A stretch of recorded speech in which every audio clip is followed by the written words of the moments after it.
Unatazama Anisa TV. Good afternoon, ladies and gentlemen.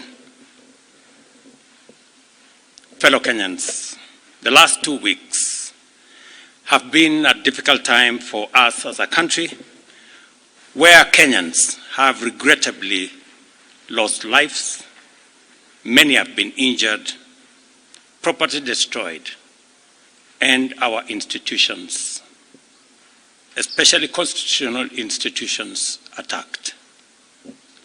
Once again, I extend my deepest condolences to those who unfortunately lost their lives.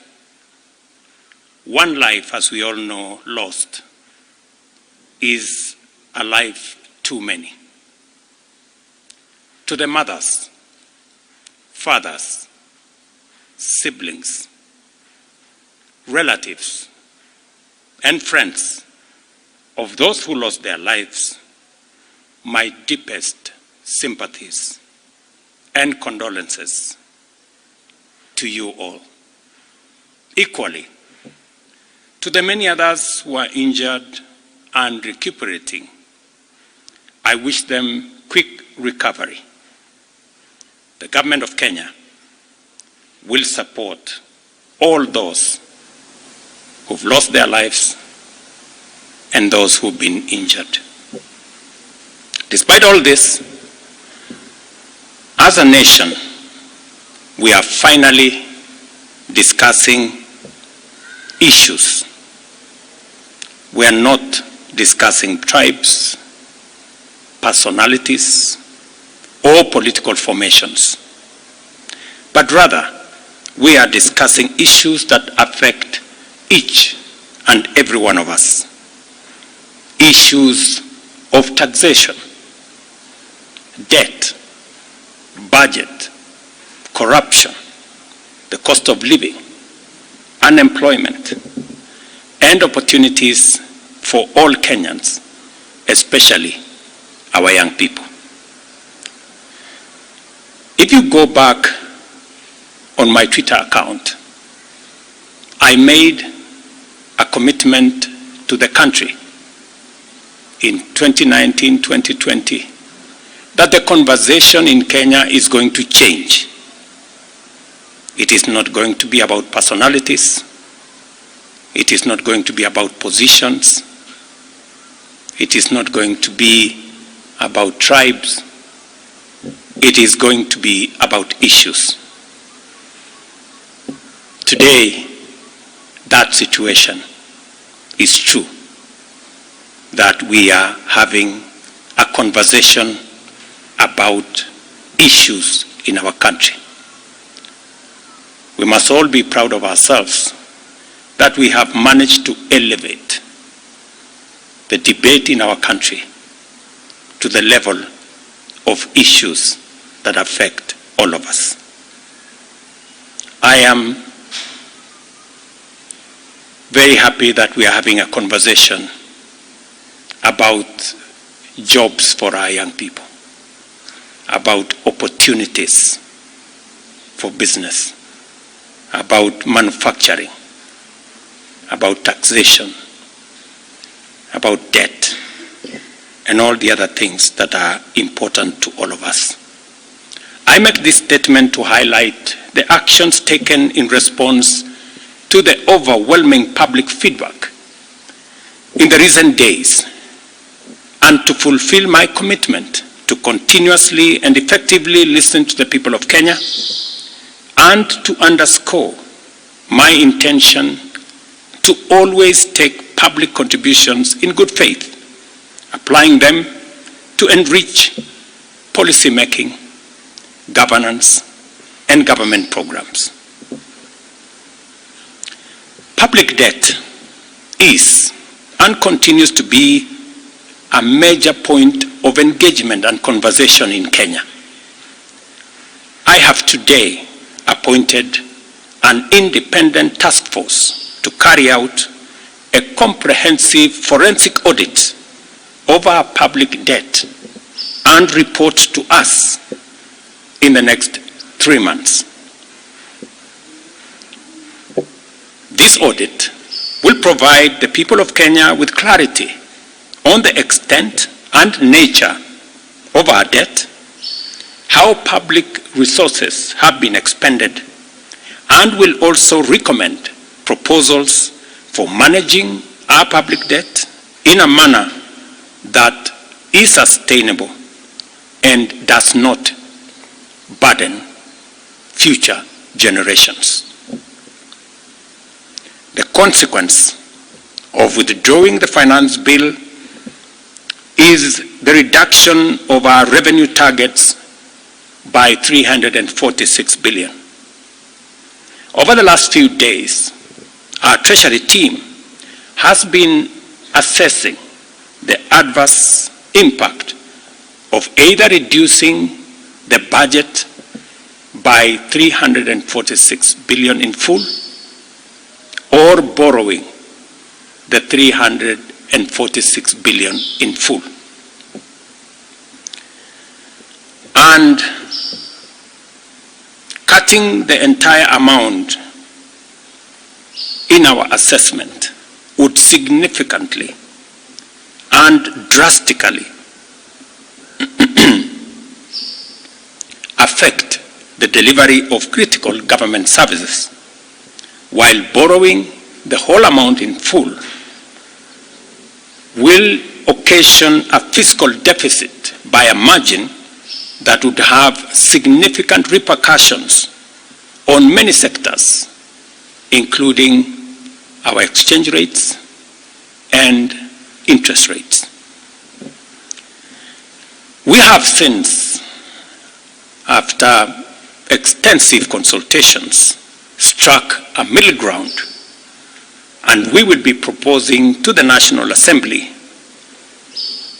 a budget cut of not the entire 346, but a budget cut of 177 billion, and borrowing the difference.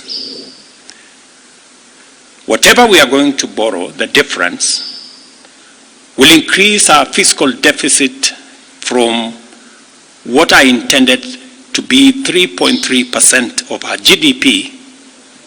It will now go up to 4.6% of GDP, still lower than last year, and will be used to fund some of our critical government services. We will use the money that we will borrow to protect funding for some of the critical areas that the people of Kenya have asked me to protect. They include hiring of junior secondary school teachers and medical interns, funding the milk stabilization program for our dairy farmers, reviving our stalled road projects that are in many parts of Kenya, retaining the fertilizer subsidy program that has helped us manage our cost of living, settling the debt owed to farmers in our coffee sector, capitalizing the coffee cherry fund to support our farmers in that sector, enabling public-owned sugar mills to pay outstanding debts to sugarcane farmers for their deliveries, additional funding for higher education, new funding model that was in our plan will now receive additional funding, settling arrears owed to counties, settling arrears for NGCDF, and settling arrears for our pensions. Accordingly, in keeping with the enhanced austerity measures we have committed to implement and align government expenditures within the budgetary implications of the withdrawal of the Finance Bill 2024, the following actions shall be taken with immediate effect towards the realization of the new budget. 47 state corporations with overlapping and duplicating functions will be dissolved, resulting in the elimination of their operational and maintenance costs, and their functions will be integrated into the respective line ministries. Staff currently employed by the affected corporations will be transferred to ministries and other state agencies within government. The decision to fill the position of Chief Administrative Secretaries is hereby suspended. The number of advisors in government shall be reduced by 50% within the public service with immediate effect. Budget lines providing for the operations of the office of the First Lady, the spouse of the Deputy President, and the Prime Cabinet Secretary will be removed. Similarly, the budget provisions for confidential budgets in various executive offices, including my own office, have been removed, and the budget for renovations across government reduced by 50%. Henceforth, public servants who attain the retirement age of 60 shall be required to immediately proceed on retirement with no extensions to their tenure of service whatsoever.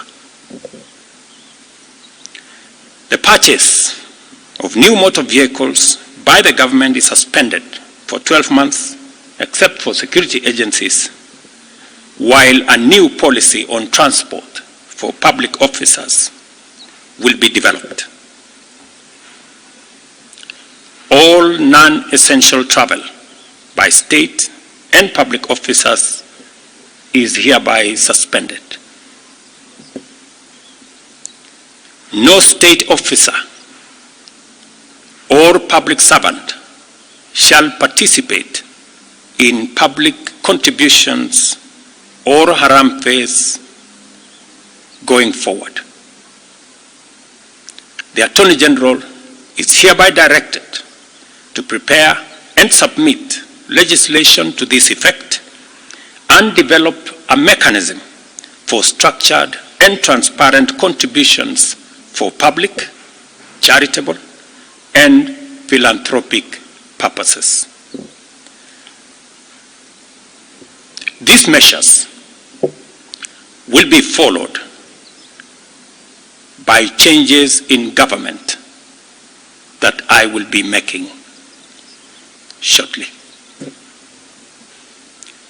We are determined to carry out this and other interventions to improve the quality, efficiency, and transparency in serving the people of Kenya and ensure that citizens receive maximum value for their resources from a public sector that prioritizes their welfare.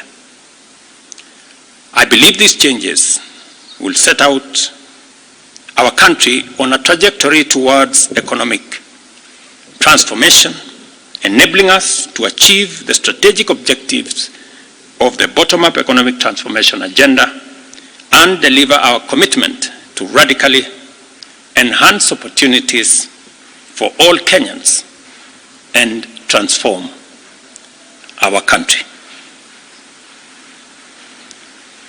Thank you very much. God bless you, and God bless our great country, Kenya. Unatazama Anisa TV.